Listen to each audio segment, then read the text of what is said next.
ये 64 दिन है बेहद खास।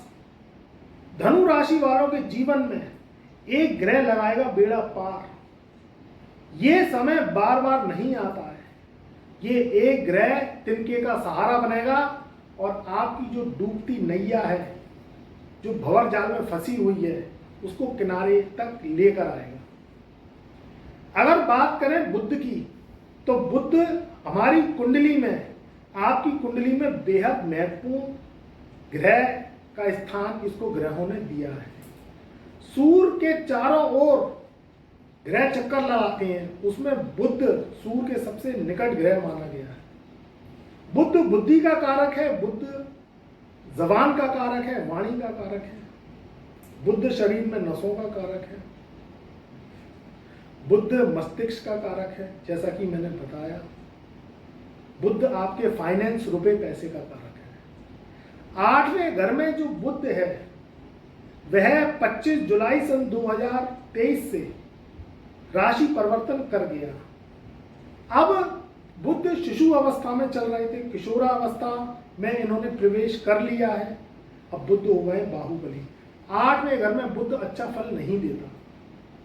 8वां घर अशुभ घर कहा गया है, दुर्घटना का घर कहा गया है, सडनली अचानक नुकसान का घर कहा गया है। 8वें घर से बुध का प्रभाव हटना, राशि परिवर्तन करना, आपके भाग्य स्थान में पहुंचना, सूर्य के संग बुध आदित्य राजयोग बनाना, क्योंकि सूर्य 15 अगस्त सन 2023 को राशि परिवर्तन कर जाएंगे और वहां बुध भी विराजमान होंगे। तो सूर्य बुध का बुध आदित्य राजयोग बनेगा और ये ग्रह गुरु से दृष्ट रहेंगे तो बनेगा पावरफुल राजयोग। ये 64 दिन का समय, आप तारीख नोट कर लीजिए। आपके जीवन में अचानक धन लाभ के योग बनेंगे। सरकारी टेंडर भरते हैं, सरकारी योजनाओं का लाभ लेना चाहते हैं, पुराने इन्वेस्टमेंट अगर आपने कर रखे हैं सरकारी योजना से संबंधित, तो उनके लाभ मिलेंगे, आपको उनके रिटर्न मिलेंगे। भूमि भवन का कार्य करते हैं, उसमें इन्वेस्ट करना चाहते हैं, या भूमि कोई पुरानी पड़ी हुई है उसे बेचना चाहते हैं, तो इस समय में कहीं ना कहीं आपको कस्टमर मिल जाएगा और अच्छे दामों पर वह बिक जाएगी। सरकारी जॉब के लिए ट्राई कर रहे हैं, आप धनु राशि के हैं, या प्राइवेट जॉब के लिए ट्राई कर रहे हैं, जॉब नहीं मिल रही है, क्योंकि सूर्य को सत्ता का कारक, सूर्य को सरकारी नौकरी का कारक माना गया है। तो जॉब आपको मिलने के पूरे चांसेस हैं। कोई सिविल से संबंधित जॉब के लिए तैयारी कर रहे हैं, बैंक से संबंधित जो है तैयारी कर रहे हैं पेपर्स की, तो उसमें भी सफलता के पूर्ण योग दिखाई दे रहे हैं। बुध कुंडली में अच्छा होना बहुत जरूरी है। बुध अगर कुंडली में अच्छा है तो आपकी सारे ग्रहों की चाल को बना के रख देता है, क्योंकि वह फाइनेंस का कारक है, बुद्धि का कारक है। ईश्वर ने शरीर में और प्रजातियों से भिन्नता क्या रखी है? वह रखी है बुद्धि, माइंड। जिसका माइंड शरीर में अच्छा है, संचालित अच्छा करता है, तो वो व्यक्ति लाखों करोड़ों रुपए कमाता है, जीवन में मान सम्मान पाता है, सुख सुविधाएं पाता है। और जहां बुद्धि खराब हुई वहां सारे शरीर का अंग खराब हो गया, कोई अंग किसी काम का नहीं रहता, क्योंकि उसमें माइंड नहीं है। बुद्ध बुद्धि का कारक इसलिए माना गया है। तो बुद्ध सारे ग्रहों की चाल को बना के रखता है, और बुद्ध खराब हुआ तो आपके सारे प्लेनेट धराशायी हो जाते हैं, कोई काम नहीं करता है, क्योंकि बुद्धि ही काम नहीं कर रही है। और वही मेन चीज है।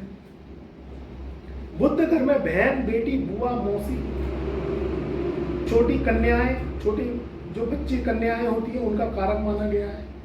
तो उनकी सेवा करना, उनसे आशीर्वाद लेना, समय समय पर उनको फल मिठाई खिलाते रहना, फल मिठाई वितरित करते रहना, अनस्टिच वस्त्र उनको देते रहना, उनको कपड़ों का दान करते रहना, उनको खुश रखना, ये भी बुद्ध शुभ करने का एक रेमेडी है, ये एक उपाय है।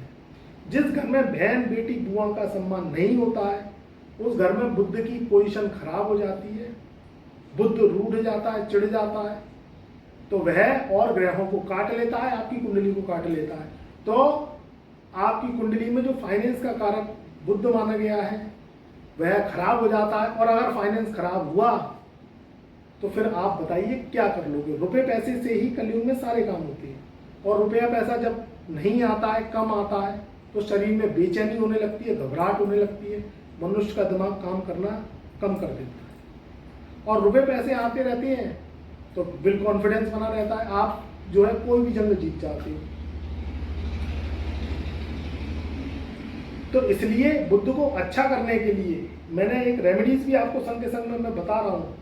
अगर ये बुद्ध का राजयोग का फल नहीं मिल रहा है तो आप घर में बहन, बेटी, बुआ, मौसी, इनको खुश रखिए, इनसे आशीर्वाद लेते रहिए। तो बुद्ध अगर शुभ रहेगा कुंडली में तो और ग्रह भी वर्क करते रहेंगे, और जहां बुद्ध खराब हुआ, बुद्ध की चाल खराब हुई, तो और ग्रहों का जो राजयोग आपको मिलना होगा वह भी नहीं मिल पाएगा। और कुंडली में बुद्ध ज्यादा खराब है, बुद्ध राहु की युति है, बुद्ध केतु की युति है, बुद्ध 12वें घर में नीच का है, तो फिर आप अपनी जन्म कुंडली का एनालिसिस करवाइए, हमसे बुद्ध के उपाय लीजिए, अपनी कुंडली का विश्लेषण करवाइए, जिससे बुद्ध शांत हो, बुद्ध आपकी कुंडली को, आपके ग्रहों को काटे नहीं, क्योंकि बुद्ध दांत का कारक है। और दांत में अगर जीभ गलती से आ जाती है, या आप अगर खाना खाते हैं और दांत से जीभ कट जाती है, तो फिर आपको कितनी परेशानी होती है। तो बुद्ध दांतों का कारक है, इसलिए मैंने कहा कि और ग्रहों को वह नहीं काटे। तो उससे बचने के लिए फिर आप अपनी कुंडली का विश्लेषण करवाइए, बुद्ध के उपाय करिए। हम आपको हस्तलिखित कुंडली बना के फाइल व्हाट्सएप मैसेज के माध्यम से भेजेंगे। व्हाट्सएप नंबर हमने डिस्क्रिप्शन में दे दिया है।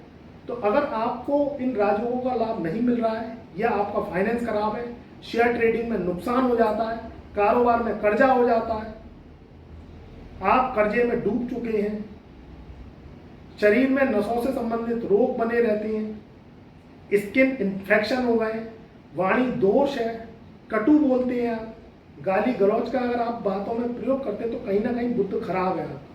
या घर में बहन, बेटी, बुआ, मौसी परेशान है किसी भी रूप से, या वह दुखी है आर्थिक स्थिति से या किसी भी रूप से, तो कहीं ना कहीं आपका बुद्ध खराब है।